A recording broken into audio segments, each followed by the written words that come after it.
Hello students, welcome to my channel Bloom with botany.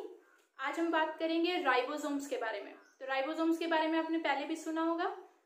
Ribosomes cell की cellular protein factories होती हैं, मतलब cell में प्रोटीन बनाने का काम राइबोसोम्स का होता है। राइबोसोम्स क्या करेंगे कि हमारा जो डीएनए है जिसमें हमारी इंफॉर्मेशन स्टोर्ड है उसका ट्रांसक्रिप्शन होकर आरएनए बनेगा और फिर यही आरएनए ट्रांसलेट होकर प्रोटीन का फॉर्म करेगा और इसके लिए हमें जिस सेल ऑर्गेनेली की जरूरत है वो है राइबोसोम।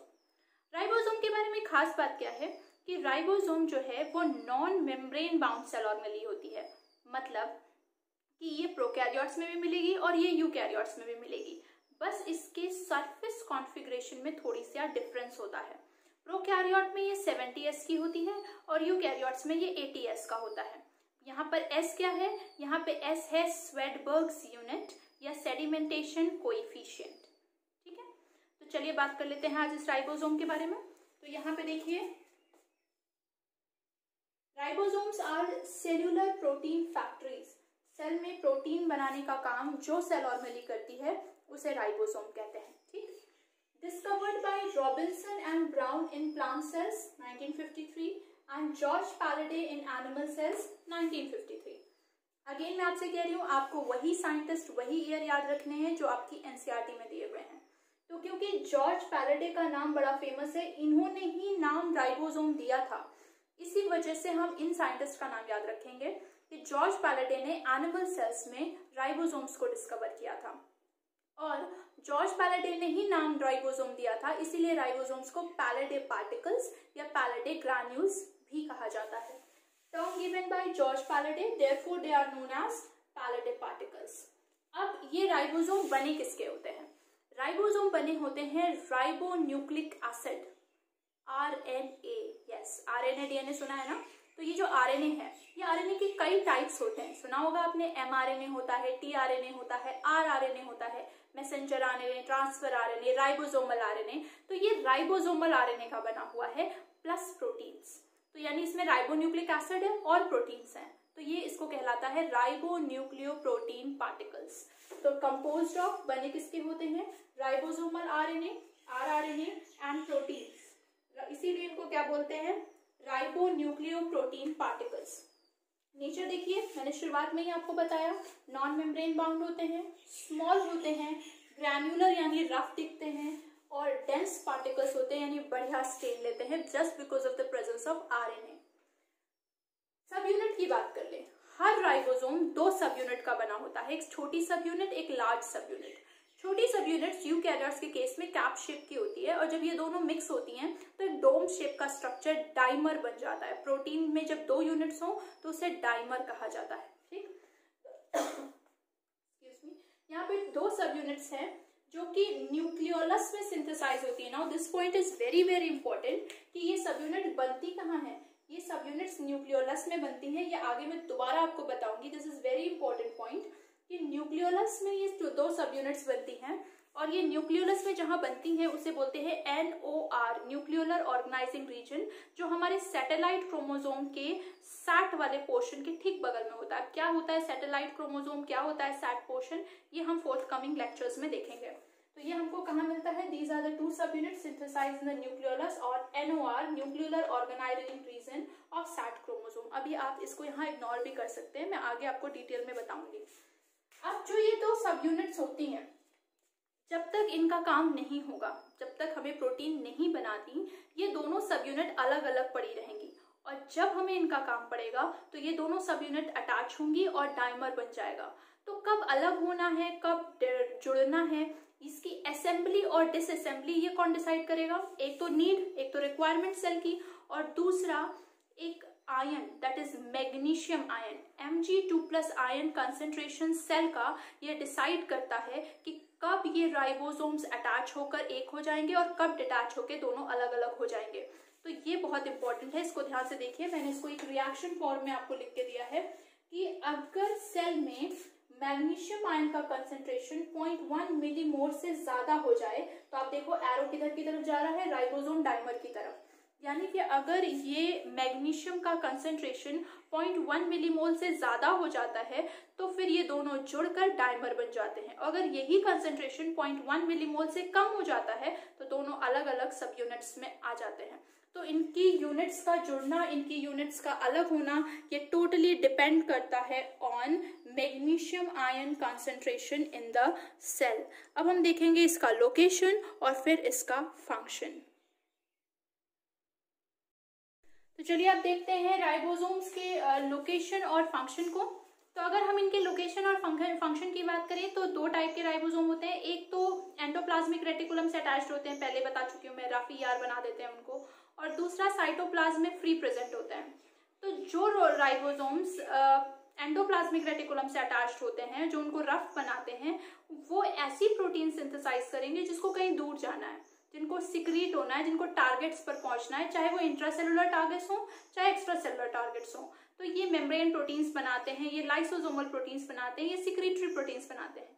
और इन सभी प्रोटीन्स को मॉडिफाई होने की जरूरत है। और आपने मॉडिफिकेशन पढ़ा है, गोल्जी कॉम्प्लेक्स करता है, और किसकी मदद से करता है? चैपेरॉन्स की मदद से करता है। ये नया शब्द है आपके लिए, ठीक है। बिल्कुल उसी तरीके से दूसरे टाइप के जो राइबोसोम होते हैं वो साइटोप्लाज्म में फ्री प्रेजेंट होते हैं। इनका काम होता है ऐसी प्रोटीन्स बनाना जो नॉन सिक्रीटरी हैं, जो सेल में अंदर ही काम आएंगी, तो इनको मॉडिफाई करने की जरूरत नहीं पड़ती है। अब ये जो राइबोसोम्स हैं ये हमें माइटोकॉन्ड्रिया के अंदर भी मिले थे और क्लोरोप्लास्ट के अंदर भी मिले थे, बताया था मैंने आपको। तो एक ऑर्गेनेली के अंदर ही मिल जाते हैं ये, इसलिए इनको ऑर्गेनेली विद इन ऑर्गेनेली भी कहा जाता है। और हम राइबोसोम के लिए बार बार एक वर्ड यूज करते हैं, एस। क्या है एस? एस का मतलब है स्वेडबर्ग्स यूनिट, जो कि साइंटिस्ट के नाम पर है, या इसको सेडिमेंटेशन कोएफिशिएंट भी कहते हैं, जो उसके साइज और डेंसिटी का इनडायरेक्ट मेजर होती है, ठीक है। फिर हम देखेंगे यूकैरियोटिक और प्रोकैरियोटिक टाइप। तो पहले चलो ये इसके बारे में बात कर लेते हैं। तो ये देखिए लोकेशन और फंक्शन दो टाइप के हो गए, फिक्स्ड एंड फ्री।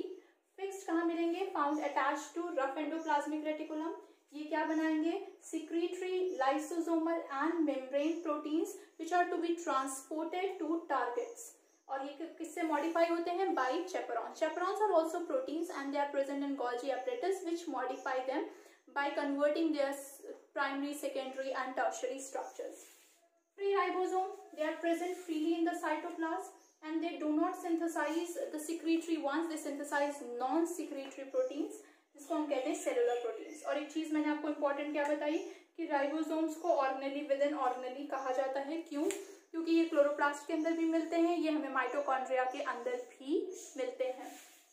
टाइप्स की बात करें तो प्रोकैरियोट्स, यूकैरियोट्स दोनों में मिलता है, लेकिन टाइप में अंतर होता है। यहाँ 70s होता है और यहाँ 80s होता है। And what is this S?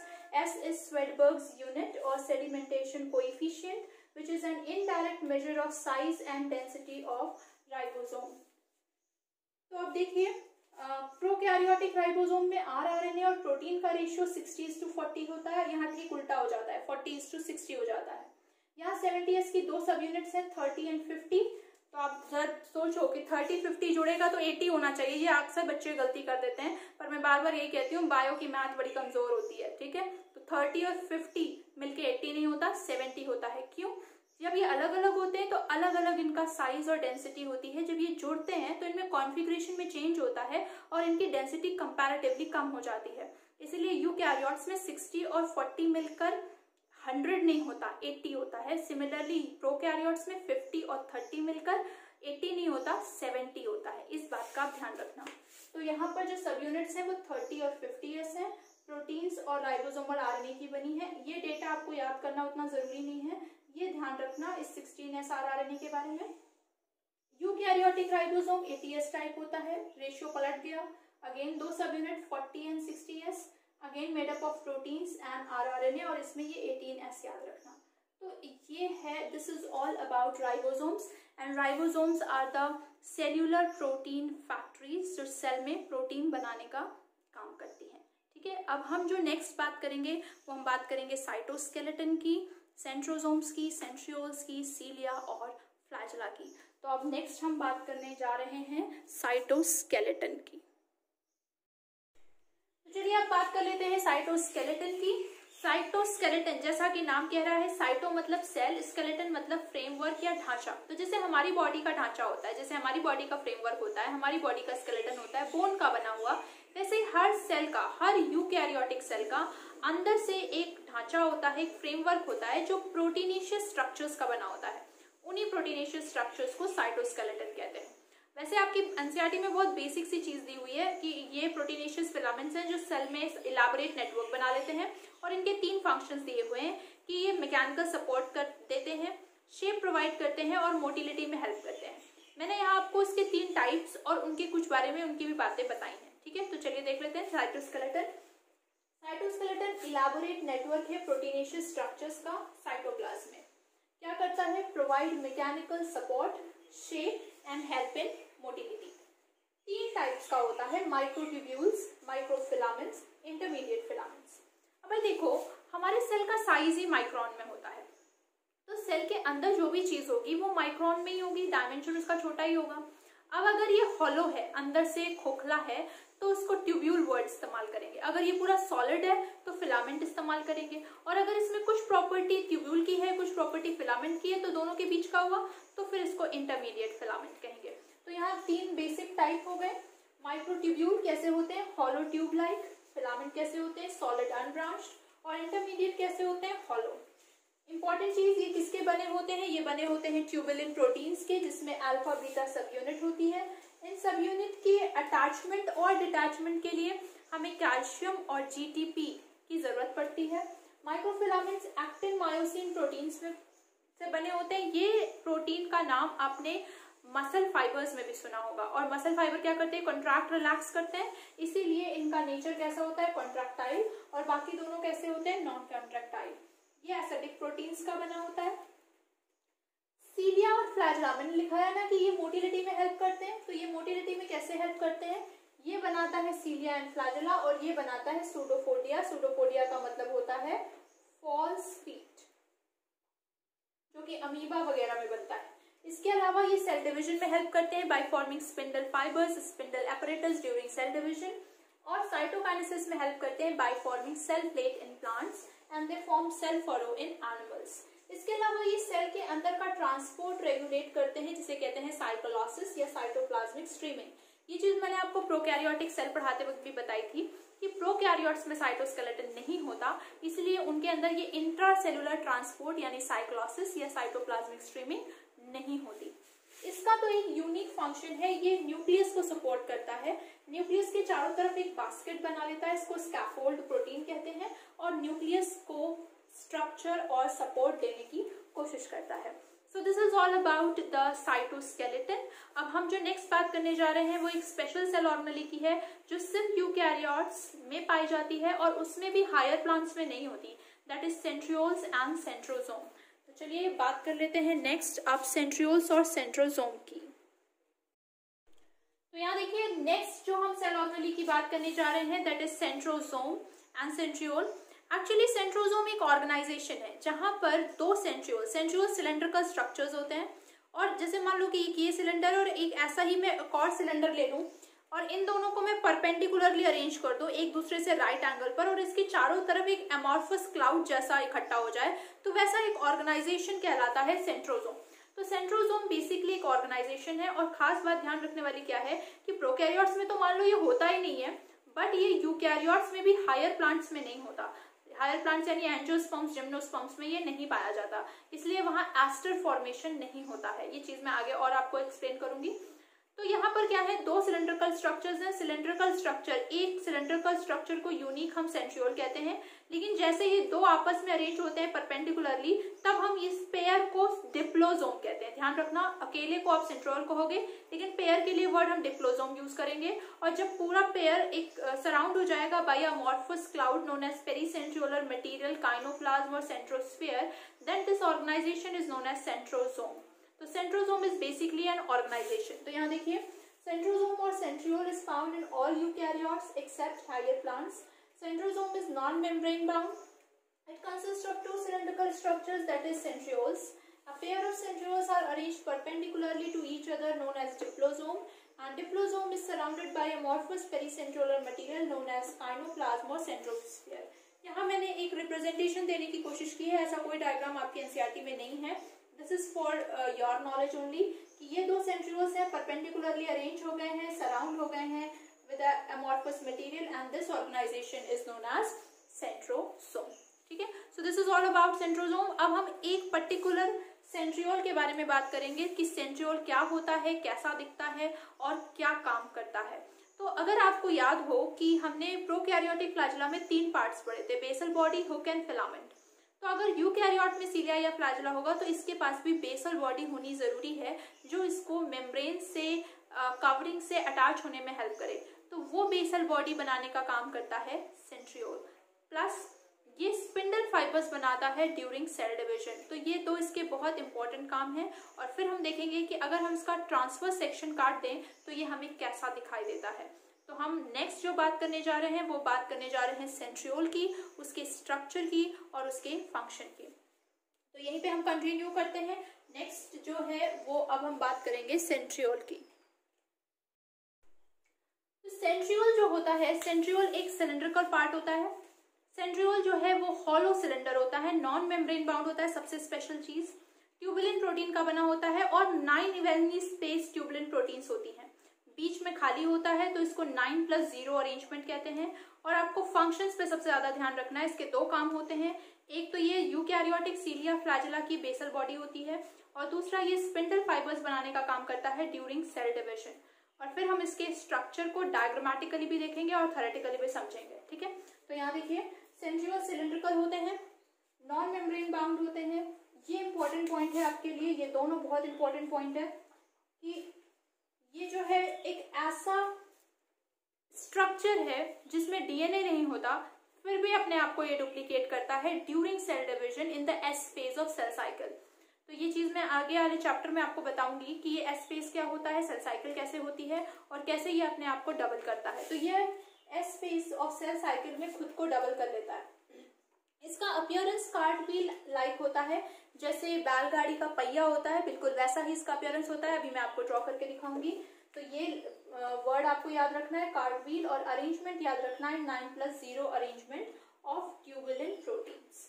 ठीक है, 2 इंपॉर्टेंट फंक्शन है, ये इंपॉर्टेंट है फंक्शंस। मैंने आपको सिर्फ इंपॉर्टेंट पॉइंट्स यहाँ लिख कर दिए हैं कि ये यूकैरियोटिक सीलिया और फ्लैजिला की बेसल बॉडी बनाता है और स्पिंडल फाइबर्स बनाता है जो कि स्पिंडल एपरेटस और एस्टर्स बनाएंगे during cell division in animal sales.